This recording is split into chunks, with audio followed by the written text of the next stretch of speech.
electron theory. A solid is composed of positively charged ions which are immersed in sea of electrons. അതിൽ ആദ്യത്തെ തിയറിയാണ് ഡ്രൂഡ് Lorentz theory എന്ന് പറയുന്നത്. അപ്പോൾ ഈ theory propose ചെയ്ത് ഡ്രൂഡും ലോറൻസും കൂടിയാണ്. ഇതിൽ മെയിനായിട്ട് കൺസിഡർ ചെയ്യുന്നത് ഒരു മെറ്റൽ ക്രിസ്റ്റലിനെയാണ്. അപ്പോൾ ആദ്യത്തെ പോസ്റ്റുലേറ്റ് പറയുന്നത് a metal crystal consists of positive metal ions whose valence electron are free to move between the ions. അപ്പോൾ ഒരു ക്രിസ്റ്റൽ എന്ന് പറയുമ്പോൾ നമുക്കറിയാം കുറേ ഇൻഡിവിജ്വൽ ആയിട്ടുള്ള ആറ്റംസ് കൂടി ചേർന്നതാണ് ഒരു ക്രിസ്റ്റൽ എന്ന് പറയുന്നത്. അപ്പോൾ ഒരു ആറ്റം കൺസിഡർ ചെയ്യുകയാണെങ്കിൽ അതിലൊരു പോസിറ്റീവ് സെൻറ്റർ ഉണ്ടാവും, അതായത് ന്യൂക്ലിയസ് ഉണ്ടാവും, പിന്നെ അതുപോലെ വാലൻസ് ഇലക്ട്രോൺസും ഉണ്ടാവും. അപ്പോൾ ഇവിടെ ഒരു ക്രിസ്റ്റലിനകത്ത് കുറേ ആറ്റംസ് ഉണ്ട്. അപ്പോൾ അതിലുള്ള പോസിറ്റീവായിട്ടുള്ള മെറ്റൽ അയോൺ, അതായത് ന്യൂക്ലിയസ് എന്ന് പറയുന്നത് ഫിക്സ്ഡ് ആയിരിക്കും, പക്ഷേ വാലൻസ് ഇലക്ട്രോൺസ് പറയുന്നത് ഫ്രീലി മൂവ് ചെയ്യും. ഈ അയോൺസിൻ്റെ ഉള്ളിലൂടെ വാലൻസ് ഇലക്ട്രോൺസ് പറയുന്നത് ഫ്രീലി മൂവ് ചെയ്യും. അതാണ് ആദ്യത്തെ പോസ്റ്റുലേറ്റ്. രണ്ടാമത്തെ postulate crystals is held together by electrostatic force of attraction between positively charged ions and negatively charged electron gas. ഇവിടെ ഒരു ക്രിസ്റ്റലിൻ്റെ സ്റ്റെബിലിറ്റി ഡിറ്റർമൈൻ ചെയ്യുന്നത് പോസിറ്റീവ്ലി ചാർജ്ഡ് ആയിട്ടുള്ള അയോൺസും പിന്നെ അതുപോലെ തന്നെ നെഗറ്റീവ്ലി ചാർജ്ഡ് ആയിട്ടുള്ള ഇലക്ട്രോൺസ് തമ്മിലുള്ള ഇലക്ട്രോസ്റ്റാറ്റിക് ഫോഴ്സ് ഓഫ് അട്രാക്ഷൻ വഴിയായിട്ടാണ്. അപ്പോൾ ഒരു ക്രിസ്റ്റൽ കൺസിഡർ ചെയ്യുമ്പോൾ അവിടെയുള്ള പോസിറ്റീവ്ലി ചാർജ്ഡ് ആയിട്ടുള്ള അയോൺസും അതുപോലെ നെഗറ്റീവ്ലി ചാർജ്ഡ് ആയിട്ടുള്ള ഇലക്ട്രോൺസും തമ്മിലൊരു ഫോഴ്സ് ഓഫ് അട്രാക്ഷൻ ഉണ്ടാകും. അതിനെയാണ് ഇലക്ട്രോസ്റ്റാറ്റിക് ഫോഴ്സ് ഓഫ് അട്രാക്ഷൻ എന്ന് പറയുന്നത്. അപ്പോൾ നമ്മൾ പറഞ്ഞു ഇവിടെ ഇലക്ട്രോൺസ് മൂവ് ചെയ്തുകൊണ്ടിരിക്കുക. അപ്പോൾ ഈ മൂവ്മെൻറ്റ് ഓഫ് ഇലക്ട്രോൺസ് ബേസ് ചെയ്തിരിക്കുന്നത് ലോ ഓഫ് ക്ലാസിക്കൽ മെക്കാനിക്സിനെയാണ്. അതായത് നമുക്കറിയാം രണ്ട് ബ്രാഞ്ചസ് ഉണ്ട്, ഒന്ന് ക്ലാസിക്കൽ മെക്കാനിക്സ്, രണ്ടാമത്തേന്ന് പറയുന്നത് വേവ് മെക്കാനിക്സ് അല്ലെങ്കിൽ ക്വാണ്ടം മെക്കാനിക്സ്. അപ്പോൾ ഈ തിയറിയിൽ മൂവ്മെൻറ്റ് ഓഫ് ഇലക്ട്രോൺസ്, അതായത് ഇലക്ട്രോൺസിൻ്റെ മൂവ്മെൻറ്റ് ബേസ് ചെയ്തിരിക്കുന്നത് ലോ ഓഫ് ക്ലാസിക്കൽ മെക്കാനിക്സിനെയാണ്. അത് ഇമ്പോർട്ടൻ്റ് ആയിട്ടുള്ള പോയിൻ്റാണ്. അടുത്തതെന്ന് പറയുന്നത് mutual repulsion between electrons is ignored. അതായത് ഇലക്ട്രോൺസ് മൂവ് ചെയ്തുകൊണ്ടിരിക്കുക, ഫ്രീലി മൂവ് ചെയ്യാണ്. അപ്പോൾ ഈ ഇലക്ട്രോൺസ് തമ്മിൽ റിപ്പൽ ചെയ്യാനുള്ള ചാൻസ് ഉണ്ട്, അതായത് നെഗറ്റീവ് ചാർജ് ആയതുകൊണ്ട് അവർ റിപ്പൽ ചെയ്യാനുള്ള ചാൻസ് ഉണ്ട്. അപ്പോൾ ഇവിടെ ആ റിപ്പൽഷൻ ഇഗ്നോർ ചെയ്തേക്കാം. And potential field due to positive ions is assumed to be completely uniform. അതായത് ഈ മെറ്റൽ ക്രിസ്റ്റലിൽ പോസിറ്റീവായിട്ടുള്ള സെൻറ്ററും ഉണ്ട്, അതുപോലെ തന്നെ ഇലക്ട്രോൺസും ഉണ്ടെന്ന് പറഞ്ഞു. അപ്പോൾ ഈ ഇലക്ട്രോൺസും പോസിറ്റീവായിട്ടുള്ള സെൻറ്ററും തമ്മിൽ ഒരു ഇലക്ട്രോസ്റ്റാറ്റിക് ഫോഴ്സ് ഓഫ് അട്രാക്ഷൻ ഉണ്ടാകുന്ന നമ്മൾ മുൻപത്തെ പോസ്റ്റിലേറ്റ് പറഞ്ഞിരുന്നു. അപ്പോൾ ഈ അട്രാക്ഷൻ എന്ന് പറയുന്നത് എല്ലാവരുടെയും യൂണിഫോം ആയിരിക്കും. അതായത് ഈ ഇലക്ട്രോൺസ് മൂവ് ചെയ്തുകൊണ്ടിരിക്കുകയാണ്. അപ്പോൾ അവിടെ ഉണ്ടാവണ ഇലക്ട്രോസ്റ്റാറ്റിക് ഫോഴ്സ് ഓഫ് അട്രാക്ഷൻ അല്ലെങ്കിൽ പൊട്ടൻഷ്യൽ ഫീൽഡ് എന്ന് പറയുന്നത്, അവിടെ ക്രിയേറ്റ് ചെയ്യണ പൊട്ടൻഷ്യൽ ഫീൽഡ് എന്ന് പറയുന്നത് കംപ്ലീറ്റ്ലി യൂണിഫോം ആയിരിക്കും. ഇനി നെക്സ്റ്റ് പോസ്റ്റുലേറ്റ് എന്ന് പറയുന്നത് electrons can move place to place inside crystal without changing their energy, collide occasionally with the atoms and have velocities determined at constant temperature according to Maxwell-Boltzmann distribution law. അതായത് electrons ഒരു സ്ഥലത്ത് നിന്ന് അടുത്ത സ്ഥലത്തേക്ക് move ചെയ്യുമ്പോൾ അവിടെ collision നടക്കാനുള്ള chances വളരെയധികം കൂടുതലാണ്. അപ്പോൾ ഈ കൊളീഷൻ നടക്കുമ്പോൾ അവിടെ എനർജിക്ക് ചേഞ്ച് ഒന്നും സംഭവിക്കാനില്ല. അതുപോലെ വെലോസിറ്റി, അതിനുണ്ടാവുന്ന വെലോസിറ്റി ഡിറ്റർമൈൻ ചെയ്തിരിക്കുന്നത് മാക്സ്വെൽ-ബോൾട്സ്മാൻ ഡിസ്ട്രിബ്യൂഷൻ ലോ പ്രകാരമാണ്. അതാണ് അടുത്ത പോസ്റ്റുലേറ്റ്. അത് കഴിഞ്ഞിട്ട് വരുന്നത് could explain opaqueness, metal lustre, conductivity. അതായത് ഒരു മെറ്റലാവുമ്പോൾ അതിൽ കണ്ടക്ടിവിറ്റി ഉണ്ട്, പിന്നെ അതുപോലെ അതിൻ്റെ പ്രോപ്പർട്ടീസ്, മെറ്റൽസിൻ്റെ പ്രോപ്പർട്ടീസൊക്കെ നമുക്ക് ഈ തിയറി വെച്ച് എക്സ്പ്ലെയിൻ ചെയ്യാൻ പറ്റിയെന്നാണ് പറയുന്നത്. പക്ഷേ ഈ തിയറിക്ക് ഒരു ഡീമെറിറ്റും കൂടി ഉണ്ട്. അതായത് could not explain specific heat of metals. അതായത് ഒബ്സർവ്ഡ് വാല്യൂം, അതായത് സ്പെസിഫിക് ഹീറ്റ് ഓഫ് മെറ്റൽസിൻ്റെ ഒബ്സർവ്ഡ് വാല്യൂം പ്രഡിക്റ്റഡ് വാല്യൂം തമ്മിൽ ഡിഫറൻസ് ഉണ്ടായിരുന്നു. അപ്പോൾ അതൊരു ഡീമെറിറ്റാണ്. അതുപോലെ തന്നെ കണ്ടക്ടേഴ്സും ഇൻസുലേറ്റേഴ്സും തമ്മിൽ ഡിഫറൻഷ്യേറ്റ് ചെയ്യാൻ പറ്റിയില്ല. ഇതിനു മുൻപ് നമ്മൾ പറഞ്ഞിരുന്നു മെറ്റൽസിൻ്റെ കണ്ടക്ടിവിറ്റി എക്സ്പ്ലെയിൻ ചെയ്യാൻ പറ്റിയിരുന്നു. പക്ഷേ അവിടെ ചിലത് കണ്ടക്ട് ചെയ്യുന്നുണ്ട്, ചിലത് കണ്ടക്ട് ചെയ്യണില്ല. അപ്പോൾ അതിന് കാരണം എന്താണ്, അതിനെ ഡിഫറൻഷ്യേറ്റ് ചെയ്യാനായിട്ടൊന്നും ഡ്രൂഡ് ലോറൻസിന് പറ്റിയിരുന്നില്ല. അപ്പോൾ ഇതൊക്കെയാണ് ഡ്രൂഡ് ലോറൻസ് തിയറിയുടെ പോസ്റ്റുലേറ്റ്സ്. നെക്സ്റ്റ് തിയറിയാണ് Sommerfeld quantum mechanical free electron theory. അപ്പോൾ മുൻപ് കണ്ട തിയറിയാണ് ഡ്രൂഡ് ലോറൻസ് തിയറി. അതിൽ കുറച്ച് ഡീമെറിറ്റ്സ് ഒക്കെ കണ്ടിരുന്നു. അപ്പോൾ ഈ ഡ്രൂഡ് ലോറൻസ് ഫ്രീ ഇലക്ട്രോൺ തിയറിനെ സോമർഫീൽഡ് ഒന്നും കൂടെ മോഡിഫൈ ചെയ്തു. എങ്ങനെ? Law of quantum theory apply ചെയ്തിട്ട്. അതായത് മുൻപ് നമ്മൾ കണ്ടിരുന്നത് Drude Lorentz theory law of classical mechanics ആണ് കൊടുത്തിരുന്നത്. പക്ഷേ ഇവിടെ സോമർഫീൽഡ് അതിനെ ലോ ഓഫ് ക്ലാസിക്കൽ മെക്കാനിക്സ് തിയറിയുടെ ബേസിലാണ് എക്സ്പ്ലെയിൻ ചെയ്യുന്നത്. അപ്പോൾ അതിലും കുറച്ച് പോസ്റ്റ്ലേറ്റ്സ് ഉണ്ട്. അതിൽ ആദ്യത്തെ പോസ്റ്റ്ലേറ്റ് ആണ് the electrostatic force of attraction between positive kernels and വാലൻസ് electron system constitute the metallic bond holding the lattice together. ഇവിടെ താഴെ ഒരു പിക്ചർ കൊടുത്തിട്ടുണ്ട്. അതായത് പോസിറ്റീവ് അയോൺസും പിന്നെ അതുപോലെ തന്നെ വാലൻസ് ഇലക്ട്രോൺസും തമ്മിൽ ഫോഴ്സ് ഓഫ് അട്രാക്ഷൻ ഉണ്ടാകും. അങ്ങനെയാണ്, അതായത് ഒരു മെറ്റാലിക് ബോണ്ടിങ് വഴിയായിട്ടാണ് ഈ ലാറ്റിസിനെ ഹെൽഡ് ചെയ്തിരിക്കുന്നത്. നെക്സ്റ്റ് പോസ്റ്റ്ലേറ്റ് എന്ന് പറയുന്നത് വാലൻസ് electron moves freely within the confine of the crystal under uniform potential, that is uniform electrostatic field due to the potential ions, and potential is very high outside the lattice. അപ്പോൾ ലാറ്റിസിനുള്ളിൽ ഇലക്ട്രോൺസിൻ്റെ, അതായത് potential field എന്ന് പറയുന്നത് uniform ആയിരിക്കും. അതിന് കാരണം എന്ന് പറയുന്നത് പോസിറ്റീവായിട്ടുള്ള അയോൺസ് തമ്മിൽ ഇലക്ട്രോസ്റ്റാറ്റിക് ഫീൽഡ് എന്ന് പറയുന്നത്, അതായത് electrostatic field of positive ions പറയുന്നത് യൂണിഫോം ആയിരിക്കും. പക്ഷേ പൊട്ടൻഷ്യൽ ഔട്ട്സൈഡ്, അതായത് ലാറ്റിസിന് പുറത്ത് പൊട്ടൻഷ്യൽ എന്ന് പറയുന്നത് വെരി ഹൈ ആയിരിക്കും. നെക്സ്റ്റ് പോസ്റ്റ്ലേറ്റ് എന്ന് പറയുന്നത് electron follows Pauli's exclusion principle and Fermi Dirac statistics. അപ്പോൾ പോളിസ് എക്സ്ക്ലൂഷൻ പ്രിൻസിപ്പിൾ എന്ന് പറയുന്നത് നമുക്കറിയാം, no more than 2 electrons can occupy an orbital. Fermi Dirac statistics. അപ്പോൾ ഇത് എക്സ്പ്ലെയിൻ ചെയ്തിരിക്കുന്നത് സമ്മർഫീൽഡാണ്. അപ്പോൾ ഇതിൽ ഇലക്ട്രോൺസ് ഫോളോ ചെയ്യുന്നത് 2 എണ്ണത്തിനെ ബേസ് ചെയ്തിട്ടാണ്, അതായത് പോളിസ് എക്സ്ക്ലൂഷൻ പ്രിൻസിപ്പിളും ഫെർമി ഡിറാക് സ്റ്റാറ്റിസ്റ്റിക്സും.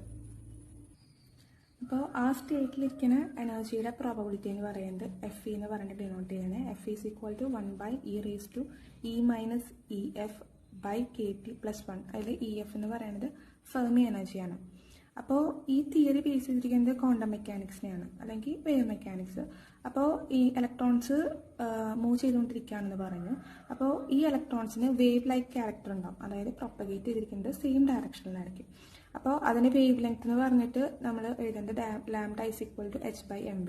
അപ്പോൾ വേവ് ലെങ്ത്തിന്റെ ഇക്വേഷൻ പറയുന്നത് ലാംഡ ഈക്വൽ ടു h/mv ആണ്. അപ്പോൾ അതിനെ വേവ് നമ്പറിന്റെ ടേംസിൽ ഡിനോട്ട് ചെയ്യുകയാണെങ്കിൽ k is equal to 2π/λ. k എന്ന് പറയുന്നതാണ് വേവ് നമ്പർ. അത് സെക്കൻഡ് ഇക്വേഷൻ ആയിട്ട് എഴുതാം. എന്നിട്ട് 1/λ, അതായത് ലാംഡ എന്ന് പറയുന്നത് h/mv ആണ് നമുക്ക് മുൻപ് കിട്ടി. അവിടെ ലാംഡയ്ക്ക് സബ്സ്റ്റിറ്റ്യൂട്ട് ചെയ്യുക. അപ്പോൾ 1/λ എന്ന് പറയുമ്പോൾ mv/h. അപ്പോൾ k is equal to 2π × mv/h.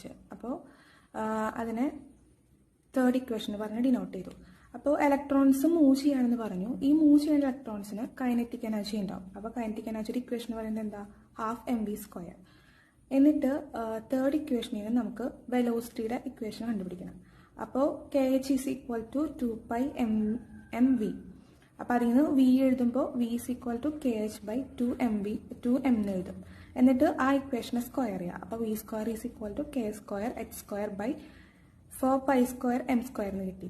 എന്നിട്ട് ഈ v² നമുക്ക് മുൻപ് കിട്ടിയ കൈനറ്റിക് എനർജിയുടെ ഇക്വേഷൻ ഇല്ലേ, അതായത് 12mv², അതിലോട്ട് v² സബ്സ്റ്റിറ്റ്യൂട്ട് ചെയ്യുക. അപ്പോൾ kinetic energy is equal to 12m × k²h²/4π²m².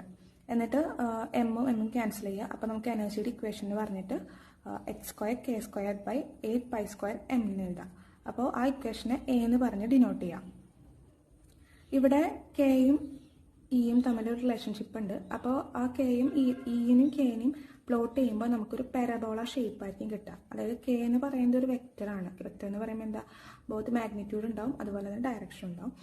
അപ്പോൾ രണ്ടും കൂടെ പ്ലോട്ട് ചെയ്യുമ്പോൾ ഇപ്പോൾ ഇക്ക് വാല്യൂ എന്ന് പറയുന്നത് 2 ആണെങ്കിൽ k² ആണത്. Is directly proportional to k² എന്ന് കൊടുത്താണ്. ഇക്ക് നമ്മൾ 2 കൊടുക്കുമ്പോൾ കെയുടെ വാല്യൂ എന്തായിരിക്കും? 4 ആയിരിക്കും. അപ്പോൾ അതാണ് ആ ഗ്രാഫിൽ പോയിന്റ്സ് ആയിട്ട് ഡിനോട്ട് ചെയ്തതാണ്. അപ്പോൾ അങ്ങനെ ഇക്ക് ഓരോ വാല്യൂസ് കൊടുക്കുമ്പോൾ k² കറസ്പോണ്ടിങ് ആയിട്ടുള്ള വാല്യൂസ് കിട്ടും. അപ്പോൾ അതിൻ്റെ താഴെ, അതായത് അത്രയും വാല്യൂ കിട്ടി കഴിയുമ്പോൾ ആ ലെവൽസിനൊക്കെ നമ്മൾ ഒക്യുപ്പൈഡ് ആയിട്ടുള്ള എനർജി ലെവൽസ് എന്ന് പറയും. ഇവിടെ കെയുടെ വാല്യൂ നമുക്ക് കണ്ടുപിടിക്കണം. കെയുടെ വാല്യൂ കണ്ടുപിടിക്കാനായിട്ട് നമ്മൾ മുൻപ് ഫസ്റ്റ് നമ്മൾ പഠിച്ചിട്ടുണ്ട് ഒരു particle in 1 dimensional box. Particle in 1 dimensional ബോക്സിൻ്റെ ഷ്രോഡിഞ്ചർ ഇക്വേഷൻ എന്ന് പറയുന്നത്. ഇവിടെ ഒരു പാർട്ടിക്കിളിനെ ഒരു ബോക്സിൻ്റെ ഉള്ളിൽ കൺസിഡർ ചെയ്തേക്കാണ്. അപ്പോൾ ബോക്സിൻ്റെ ഉള്ളിൽ പൊട്ടൻഷ്യൽ എനർജി എന്ന് പറയുന്നത് v ഈസ് ഈക്വൽ ടു 0 ആയിരിക്കും. പിന്നെ outside v is equal to infinity ആയിരിക്കും. അപ്പോൾ ഈ പാർട്ടിക്കിൾ മൂവ് ചെയ്യുന്നത് x equal to 0 to x equal to L, അതായത് ഈ പോയിന്റ്സിന് ബിറ്റ്വീൻ ആയിട്ടാണ് ഈ പാർട്ടിക്കിൾ മൂവ് ചെയ്യുന്നത്. അപ്പോൾ അതിന് കറസ്പോണ്ടിങ് ആയിട്ടുള്ള ഷ്രോഡിഞ്ചർ ഇക്വേഷൻ എന്ന് പറയുമ്പോൾ d² psi dx² plus 8π² m/x², e minus v psi equal to 0 ആയിരിക്കും. അപ്പോൾ k² നമ്മൾ 8π² m/x², e മൈനസ് v എന്ന് പറഞ്ഞ് ഡിനോട്ട് ചെയ്യാം.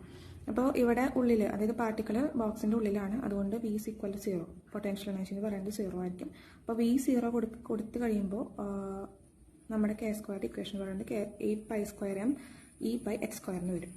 എന്നിട്ട് ഈ k²നെ ഷോർട്ട്കട്ട് ഇക്വേഷനിലേക്ക് സബ്സ്റ്റിറ്റ്യൂട്ട് ചെയ്യുക. അപ്പോൾ d² psi dx² plus k² psi is equal to 0.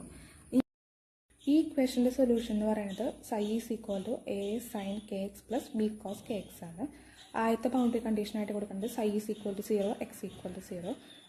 ഈ വാല്യൂസ് സബ്സ്റ്റിറ്റ്യൂട്ട് ചെയ്യുക. മുൻപ് കിട്ടിയ ഇക്വേഷനിലോട്ട് ഈ വാല്യൂസ് സബ്സ്റ്റിറ്റ്യൂട്ട് ചെയ്യുമ്പോൾ b equal to 0 എന്ന് കിട്ടും. എന്നിട്ട് ഈ b equal to 0യുടെ വാല്യൂ വീണ്ടും ആ ഇക്വേഷനിലോട്ട് സബ്സ്റ്റിറ്റ്യൂട്ട് ചെയ്യുമ്പോൾ psi is equal to a sin kx എന്നുള്ള ഇക്വേഷൻ കിട്ടും.